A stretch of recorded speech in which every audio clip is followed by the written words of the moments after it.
Hey guys, it's History Behind the Warrior, and welcome to another God of War video. Today, after our pretty extensive and in-depth exploration of the Norse series of games, shameless plug, I thought that today, for fun, we could take a look and explore the possibility of crossing over into the Egyptian Pantheon. And for us to do this, we must actually talk about how Kratos could fit into this world and universe. And seeing as how Ragnarok is the finale of the Norse series of games, it does raise the question of where do we go next? And what could we see? So, today, I will be exploring that idea, and how exactly could the ghost of Sparta mold into the world of the Egyptian gods, because there are actually underlying concepts and themes that could actually tie him to the world of Egypt very, very well. With that said, let's first talk about the Egyptian mythological world. What do we currently know of the Egyptian gods in the God of War universe? And finally, how exactly do our heroes fit into this? What fated prophecy does the Spartan represent to the Egyptian world? Well, before we do touch on all of that, just a quick reminder as always guys, that if possible, I would super appreciate it if we could get this video to about 500 likes. For those of you who don't know, recently YouTube has kind of been curbing how videos appear in your sub boxes, as well as the content that's distributed in your recommended. So once again, I would super appreciate it if we could just give this video a thumbs up.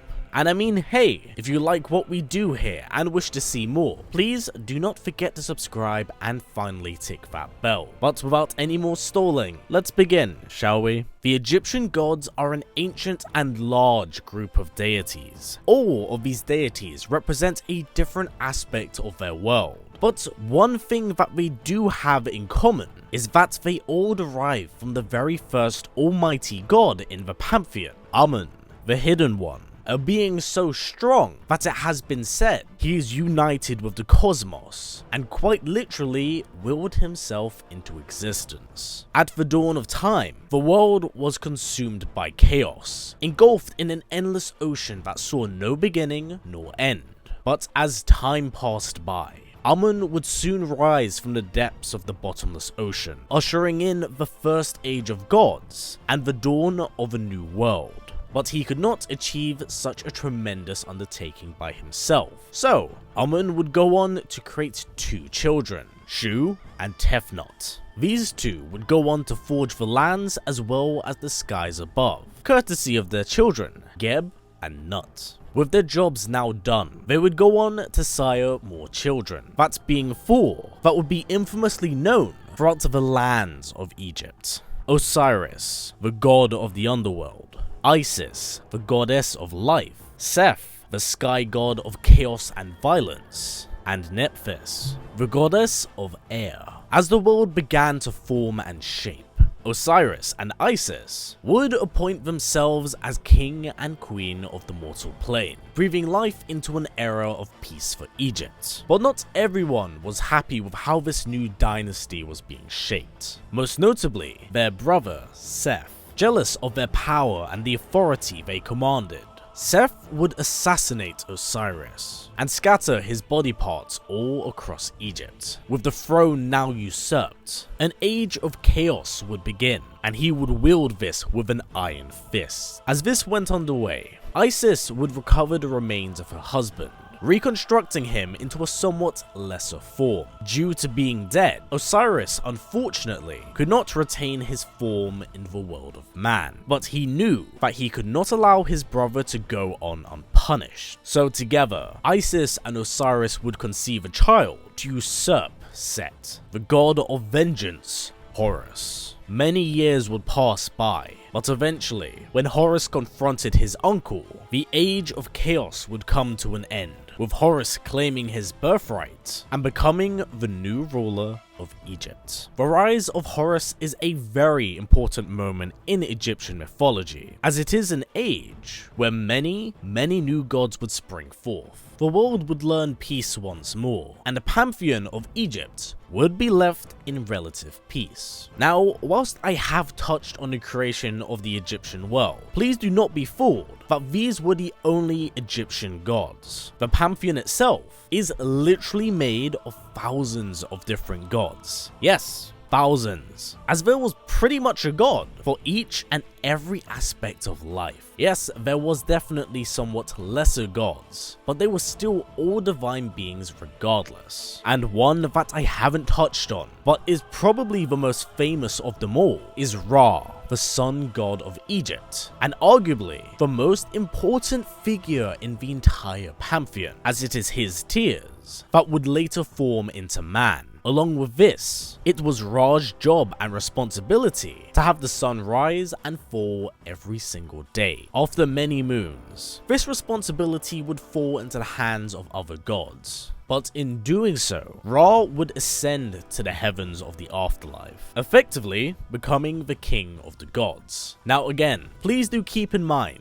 this is us scratching the surface when it comes to talking about the Egyptian Pantheon, as there's simply so many gods. But with that said, what do we know of them in the God of War universe? Well, honestly, not very much, as our interactions with the Egyptian Pantheon has been minimal at best. The first time we ever really acknowledge this pantheon is in the 2018 game. As we dive deeper into Tyr's vault, we are met with a sea of treasures from far away lands. Little did we actually know that all of these treasures were gifts given to Tyr. It was a sign of acknowledgement that Tyr was a beacon of peace amongst the gods of the Aesir, seeking to unite the different lands. And amongst these treasures is a scarab medallion and an Egyptian crown. Now these are actually very important items for many different reasons, because for an Egyptian king to gift someone a crown is a great sign of respect. Along with this, there were many pharaohs and kings that were believed to have derived directly from the blood of the gods, most commonly Horus. So there's always the possibility that Tyr was not actually gifted this from a pharaoh, but instead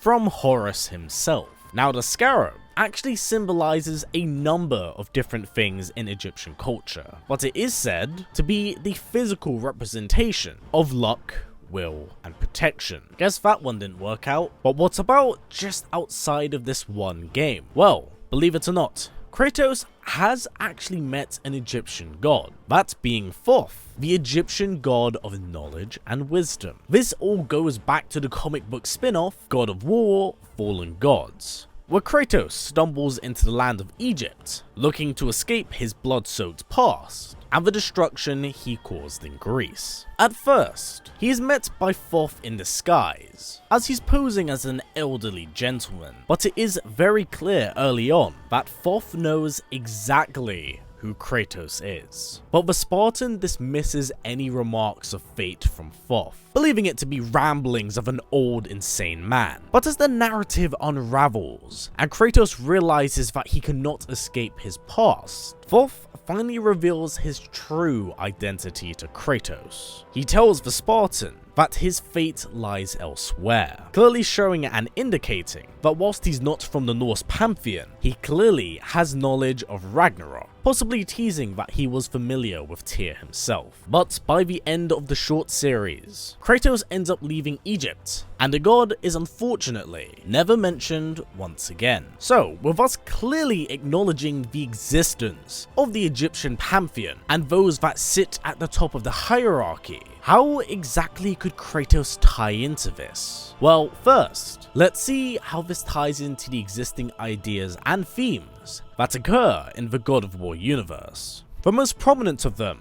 being prophecy, as I believe there is an Egyptian god that resembles a lot of what Kratos represents. In Egyptian mythology, while Seth could be described as a sinister god, he's never been labeled as outright evil. That, in fact, goes to the demon god Apep, or as known to most, Apophis. This god could only be described as the physical manifestation of evil and chaos. He himself resides in the underworld and is the mortal enemy of the sun god Ra, seeking to vanquish him in his sleep. Because by doing so, if Ra is to fall, then the entire Egyptian world would be plunged into chaos and a night of eternal darkness and slumber. Apophis himself takes on the form of a giant snake, being the somewhat physical representation of sin of both gods and mortals. He embodies their darkest desires, as he longs to snuff out the world of its light. Now, with us clearly establishing an antagonistic figure to the gods, how exactly does this reflect on Kratos? How could he be influenced by the story of Apophis? Well, in an interesting turn of events, it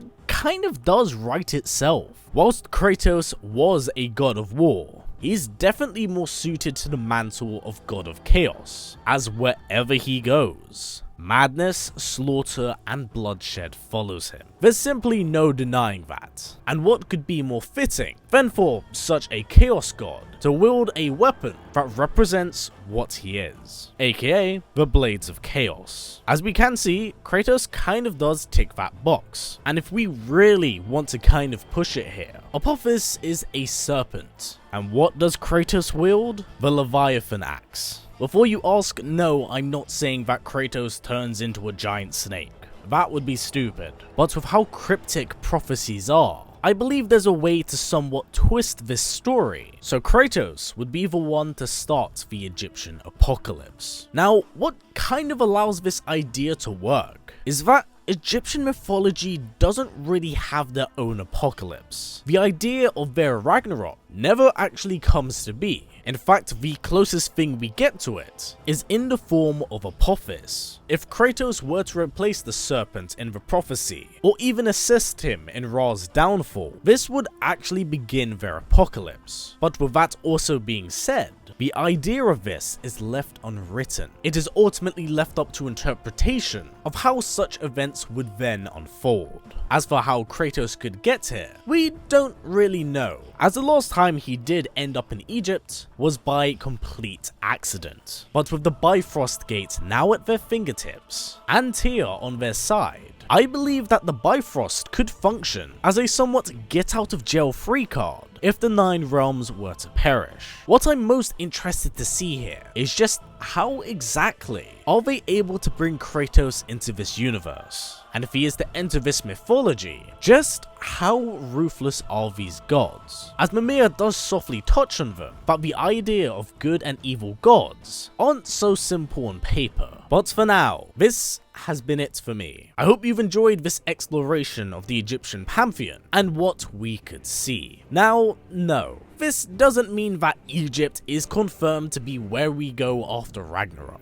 But seeing as we are aware that in the very early stages of the 2018 game's development, we were originally going to be in Egypt, it's hard not to acknowledge this idea and what really does that world present to us. Plus, with what I mentioned about Kratos, it helps put eyes back on the main character of the series, and would allow Atreus to act as a supporting character on their journey, so the roles would actually be reversed as Atreus comes into maturity. Like I said, there's a lot of ideas and a lot of possibilities with how this could honestly work. And with the Egyptian Pantheon being as big as it is, we have an endless stream of characters and gods we could meet and, well, slaughter. But for now, this is simply an idea of what may come to be. So now, as always everyone, stay strong, stay well, and keep on fighting, as Ragnarok comes for us all. Take care everyone, see you soon.